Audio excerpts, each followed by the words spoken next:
জায়গাত করে গোমাতা হত্যা বন্ধ করতে হবে, হত্যা বন্ধ করতে হবে। গোমাতা হত্যাকারী সাবধান, হুঁশিয়ার, গোমাতা হত্যা মানছি না, মানব না।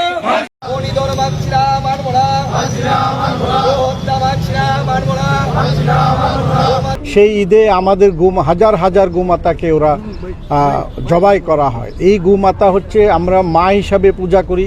এই গোমাতাকে যেন ঈদের মধ্যে জবাই করা না হয় এবং গোমাতাকে যেন রক্ষা করা হয়, সেই কারণে কালো হাত ভেঙে দিন, ঘুরিয়ে দেন, ভেঙে দেন, ঘুরিয়ে দেন।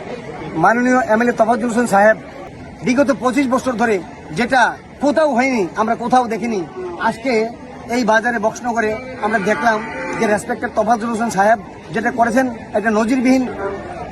এই যে গরুর হাট, এই গরুর হাটে মানুষ এমন প্রভাবিত হয়েছেন, আমি মনে করি আগামী দিনে এটা শিক্ষার বস্তু হয়ে দাঁড়াবে।